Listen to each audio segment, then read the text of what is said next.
Oh, good. We had the website.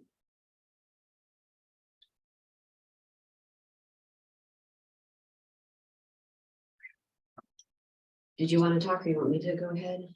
I was going to give just the overview of the library's website. Yeah, let's start with that. Okay. You want me to go? Okay. It may be easier if I steer, I think. Oops, I forgot to put myself away. So the library's website is one thing you want to know. It's easy to get to because we're on the DACC homepage. If you're back. Okay. Yeah, if you're at DACC home, we're right here. So it's super easy to get to. We have our Google-like search is the main box there, and that does search most of our databases as well. So it'll search for everything. You'll get streaming DVDs, you'll get articles, you'll get books, journal titles. It's kind of overwhelming though, because it searches a lot of open access things too. And NMSU controls a lot of how this thing functions, or we just call it the catalog still. So that's one way you can search.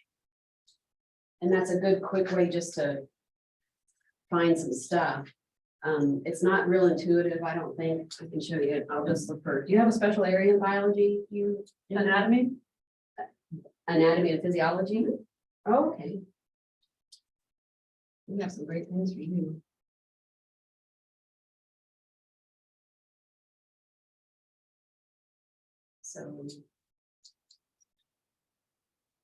So what it does, it comes up with all kinds of stuff all along here. But it got like what, how many? 5 million results, which is just overwhelming, you know. So you can narrow it down a lot of ways, but you know, a lot of students don't know what to do with this stuff over here. You can narrow by publication date. I wish I had just a slider or something like EBSCO does, so it would be easier to use. So it's not super intuitive or anything, but it is a quick and dirty search to see what's out there. But what I recommend you do is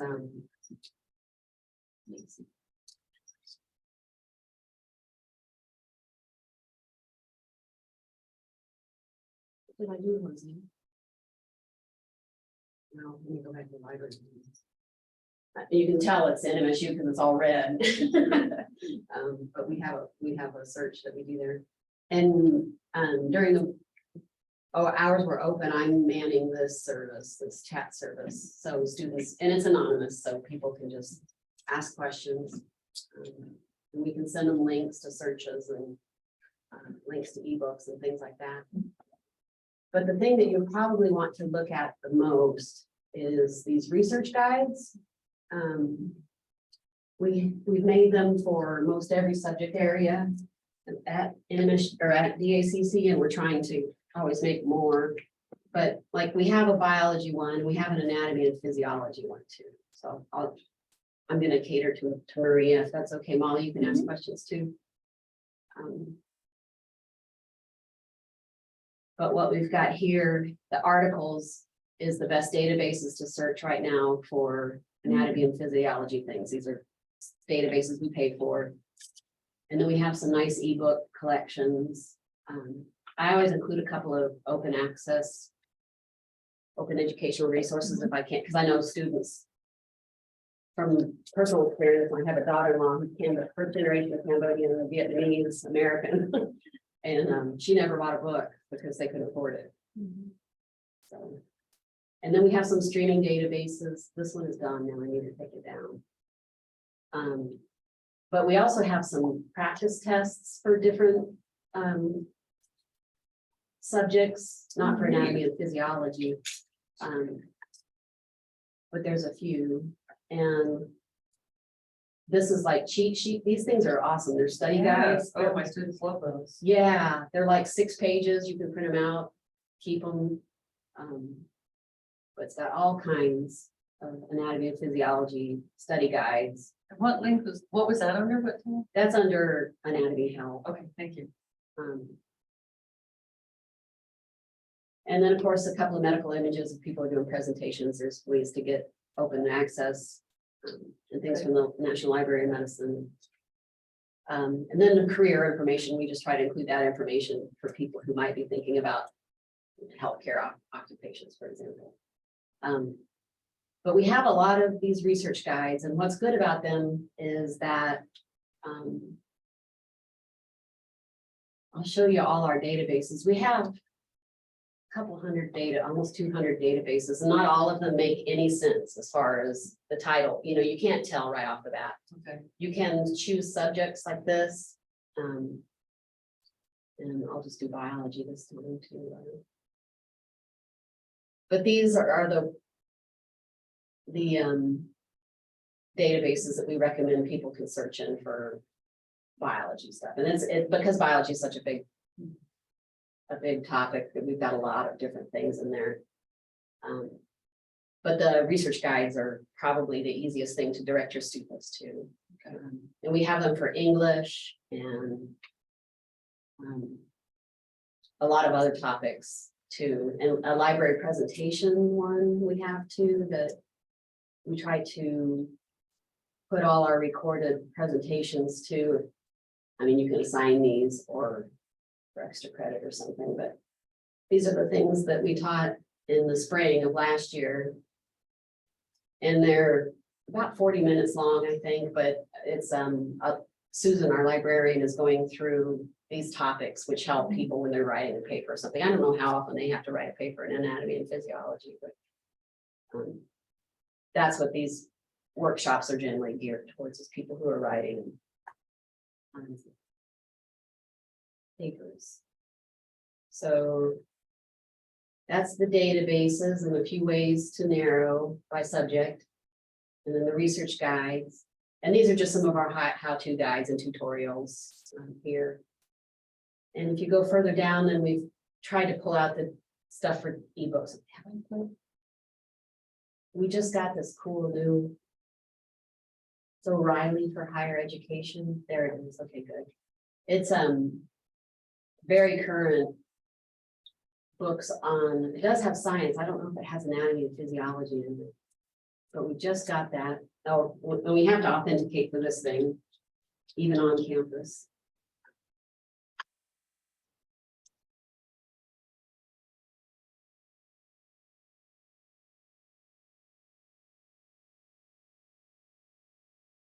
Makes you click through a bunch of its opening things. I'm just curious about, I know it has biology. Let's just see what it's got as far as it goes. I just got this activated yesterday. And it's an article database or a video? It's mostly an ebook one, but it does have audiobooks as well. It's got all these different things in it. Books and videos? Yeah. Okay. So how many did you say? Oh, 6,000. So that might be a good one. Anatomy of peace. Okay, it's coming up with stuff. It's not necessarily. Is there an advanced search?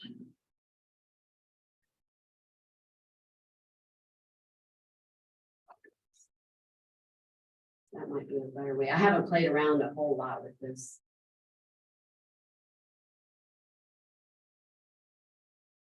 It lets you narrow things down as you go. But it does look like it has quite a few things in there. But like I said, I haven't really gotten in there to play around a whole lot with it. But this one will bring up all our ebook databases. We have 3 streaming video databases right now, and I think this is brand new. We just got this one. It does have anatomy and physiology in it, videos by MedCom and Elsevier and Nevco.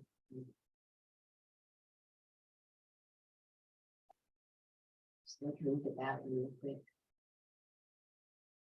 So if you can search by,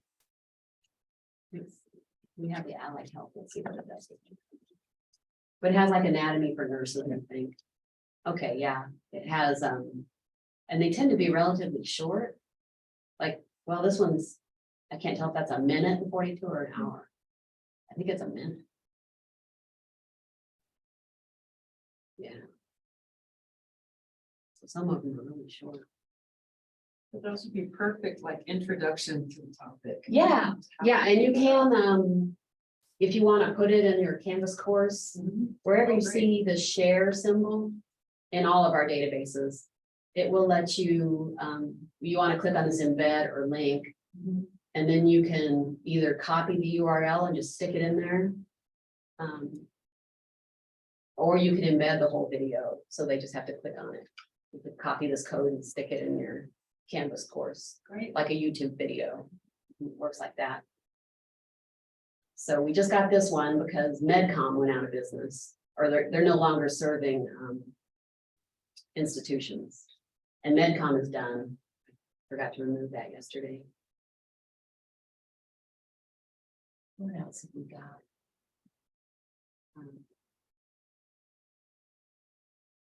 We have the Chronicle of Higher Education, by the way. An easy way to get to it is with this newspapers. It's chronicle.com.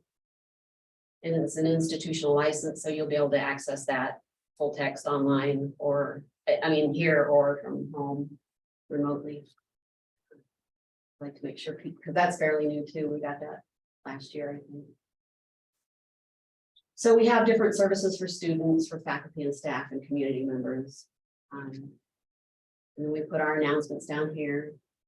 These are the workshops that Jose's going to be teaching soon. And we do them in conjunction with the Academic Resource Center, the Tutoring Center. And some professors assign these as extra credit. But then we just have a couple of featured databases. This EBSCO Learning Express Prep Step is a whole bunch of practice tests for all different kinds of things. We don't have one yet for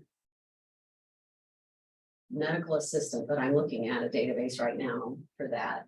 But it has a lot of different preparatory material, and this one has live resume help, live career help, and this is all computer skills. We have some students who come in who, if they graduated from the Las Cruces schools, they've only used Google documents and things like that. So this has like classes on Excel and Word, and so they can take a tutorial and learn how to use those things. And these two are provided by the state library. This is live tutoring from like after hours, like from 2 p.m. till midnight or something like that. But there's actual, you chat with a tutor. And the same thing with this job now, they'll live help with resume writing and job interviewing, help with practice for a job interview. And this is the last database we feature is Mango Languages. But you make an account when you use Mango Languages because it keeps track of your progress. It's got a whole bunch of tutorials to learn any language, just about any language. It's got hundreds, including pirate. But that's the library website mostly. I don't think there's much else I wanted to talk about there, Jose. You want to fill in what you wanted? Yeah. So it's a lot. Yeah, we subscribe to millions of things, bottom line. So it's trying to make it easily accessible to the students is part of the deal. So as a librarian or one that, likes to be quite organized, it's neat to just remember one website, ours, right? Because we know everything stems from that. But instructors, when you're developing modules or whatever it is, an assignment in your class, in your online class, it may be different. It all depends on how you want to structure the experience for the students. So sending them to this website may not be the best. The research guides or those websites that were popping up as she was showing them, all they are unique websites that she creates. And if you request one for your class, for your assignment, for your department, whatever you want. She can include only the relevant resources on that website, and then that would be something I would recommend you do send out to your students. So like the research guide she showed on anatomy and physiology would be very relevant for your class, Maria. Because you could embed that link wherever in the module or the discussion or whatever, the assignment, and then students would be taken straight to that page and everything that's relevant for that, because the idea is you would have given us feedback or input somehow to determine what resources you wanted on that page, right? So it can be tailored for sure. And then when students have, access to that page, then maybe some of the stress levels for whatever assignments that require them to research on their own or find whatever on their own diminishes a bit, because now they can, at least I know where to start, right? But it all depends on the instructor on how you want to, what the objectives are and how you want to present that. I've been teaching for a while too, mostly online, and I remember at the beginning, it was very text heavy. I think we all were at one time, right? But now you've seen and that wasn't even a quarter of what we offer, but we have videos and access to databases if you want to, focus on an academic based assignment, for example, or you just want them to look up at the latest whatever topic on. So electronic books, there's lots to play with. So what's really important and what we wanted in this workshop was for instructors to know a little bit about what it is we offer, and it's a lot. And then you think, okay, how do I want to incorporate library resources into either your class in general, or like I've already mentioned, right, a module, an assignment, whatever it is you want. And so I think unless the objectives include that the students learn how to access, or unless that's part of the objectives, I think a lot of these shortcuts would be better served, because that way they don't have to worry about searching. But then it could be a class about searching, so that's why it depends. Yeah. So we invite you, Maria and others that are going to be, if you want to just send Therese a request, say, hey, I'm thinking of doing this, either for, like I said, a class, a department, or my module. I want the students to use library resources. How do you think, how best can we create this new page? Do you have something to add for that? It's free, right? The library stuff is all free too, and sometimes the students don't know that. The only time they get charged is if they check out a physical item and keep it too long, So all the librarian services, everything is already included in tuition. So they don't have to pay for anything when they come here. And I was a medical librarian in a previous life too, so if you ever need somebody to come. The only other thing I was going to show Jose was I was going to try to get to a Canvas course, because there is a tool in Canvas to actually. Want me to open mine, or do you have? I can get one. Okay. Show you how to use that external tool. Oops. So as Therese prepares to open up a Canvas course, let me preface with, there's a lot of ways to incorporate and include our resources. It just depends on how you want it to look, how you want it to segue, whatever, you know what I mean? There's a lot of ways. So what she's going to show you is pretty neat. And I think at least new for me, I'm still a little old fashioned where I include the links in the, you always get students with excuses like, I didn't see that, or I can't find this or whatever. But yeah, a lot of these vendors have now updated their capabilities to really make the segue into library resources painless. And she's going to give you some examples of.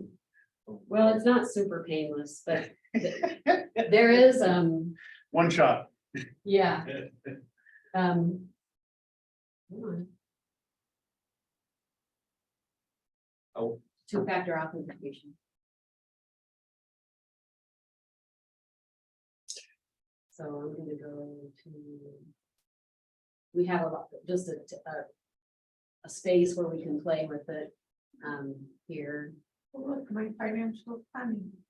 Yes, they added us, Yes, so we could that's play the with it. one I was talking Yeah, so I'm going to just go to this, this is just practice, really. Oh, no, she's got a bunch of junk in there. and so we invite you.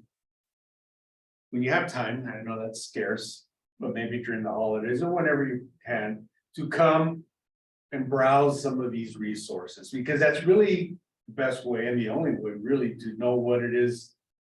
It offers and how you could use that to benefit your class, right? So that Mango language may be something for you personally. You may be wanting to study Chinese or Russian, I don't know. We can help you set up that account and then practice.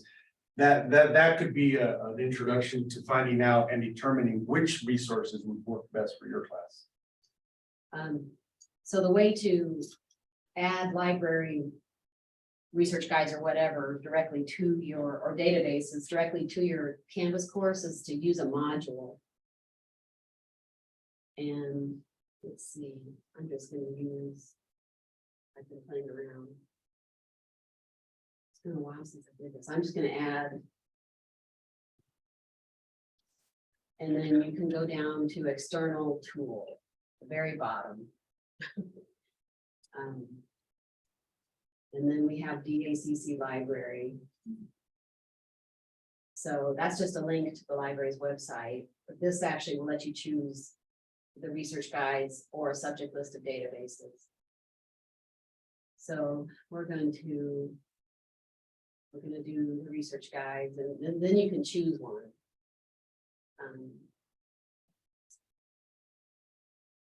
All the guides. Like anatomy and physiology.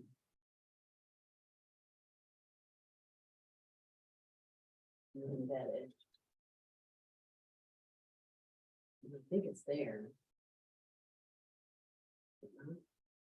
Did you hit submit at the end? Oh, probably not. It's been a while since I did And this. it would have gone to the home. Oh. Thanks.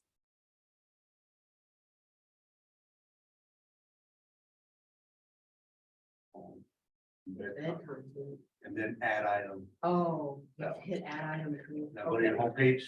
So this is the, Okay. so when they click on that, it will just pull it up right away. And you can do the same thing with, Databases. yes. Again, you have to go to the external tool. There's I'm gonna try to develop this, I just haven't had time. There's a way we can automatically populate along the left of research guides based on the, you don't have to metadata tag everything, and then it'll. But I'm gonna do that. Or get our new web services librarian to do it. So the other thing I want. How do I get this?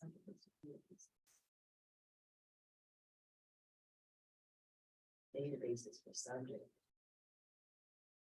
And we're gonna choose anatomy and physiology. So this will just give that list of databases. I wish it said it, databases. But there's that list, and it's got all of our good things for searching for anatomy and physiology stuff. So you have to use modules and then the external tool. Does that make sense to you? Yeah. Any questions so far? Ideas? That was the only other thing I was gonna do. If it's okay, I may explore your page for the, specifically the two at the bottom for the resume building and the job search. We're implementing some more of that on our page as well, and we're always just looking for more resources for students. Yeah, those are good ones. NMSN. Yeah. Brain fuse, I think is what you are referring to. Brain Fuse has the tutoring. Okay. So yeah, if you go here, and then we have those as featured databases here. And there's two, this is preparatory stuff, and this is job stuff, or test prep stuff over here. And this has a lot of test prep also, and some basic tutoring in math, reading, and writing. And this has the job, so they're kind of stacked on top of each other. There, these four things. But yeah, you're absolutely, and these are provided by the state, like I said, and these are ones we pay for. They're a little more in depth. Well, maybe as this financial literacy program you've been talking about grows and evolves, and I don't know who all the players are, but just know that you could always come to us, and specifically Therese, if there is a new product out there or a book or some kind of source that you recommend. Feel free Yeah, to just ask her. totally tell me, because I love it when professors say, I'd like you to own this textbook or ebook or something. And we do put, if it's a physical textbook, we can put it what we call reserves here, and we have quite a few. And it's basically the textbook that students can check out for 2 hours at a time and use only in the library. Right. And it's just, if you can't afford the book or whatever, it's one way of getting the content. Hi, Jennifer, get a lunch. The whole reason I drove the last piece of today Oh, was to shoot. come be here for Yes. this, and then I would make it to the last 5 minutes. I'm Okay, sorry. thank you for coming. They're sort of explanatory what they are. Before I leave, can I confirm that you have my class book on reserve? You can, yeah. We just go out to the desk and Okay. we can look. Great. And if we don't, sometimes professors get a review copy or something. We love it when we can get those. Okay. If you're not using it. Yeah. But we will go out and buy them as well. They just tend to be really expensive. And usually, I hate how they change editions every year, Oh, because all they do is switch a chapter around. It's really the same content, yeah.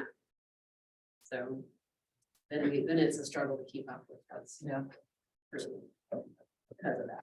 That's how the publishers can of course, with these new editions. Yeah. Freebies, have you gotten any of our I freebies? have You do? all of those. Okay. From the little welcome events. Oh, okay, Yeah, good, I grabbed. okay. Anatomy and physiology doesn't change much year to year, though. Why would you? I don't know why they need. I know. So, The human body hasn't changed. no, Sorry. still the same. Oh, and we have an anatomical skeleton here where they can practice here and on the scheme.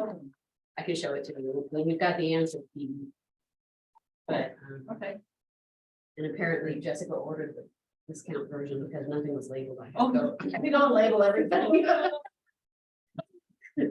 Or put a But number that's on really it. great for my students, because I'm always telling them, practice, practice, practice. Yeah, So if you can practice with it in front of you, that's even better. yeah. We don't have bone boxes or anything like That's some okay. colleges do, but we've got the whole anatomical Yeah. skeleton. Good. Yeah, I can show that to you on the way in. And We so, to wrap it up, I have one last thing, is just to say that, I know teaching, especially online, if you're not used to it, can be has its own challenges, but one last words I'd like to say is that, there's a lot of reinventing of the wheel out there that's unnecessary. And that's why libraries exist, is to help the instructor. Maybe there's shortcuts, maybe there's better ways, and that can only happen if there's a discussion, there's feedback back and forth. So we hope this presentation opens that door for future discussions with you all. Thanks. And I like I can already see a lot of different applications from what you've shown me, just learning about the resources, but the one where you showed me the short videos. I always tell students it's good to watch someone else's video, because you might explain it in a way that just. Just clicks, right.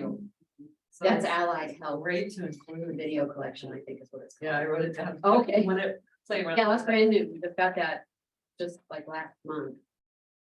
As MedCom was, that was the closest thing we could get to MedCom. Doesn't have certificates or anything or tests associated with it. But it's got the videos. I think students like videos. Well, I don't quite want to make them myself. But that's the discussion we have in a meeting I this guess we week. can stop. We should really have a video. Okay, but who's gonna be on it? Because no one's super excited. We'll be the behind the scenes. But always just contact us if you have any questions. You can even use the chat widget if you want.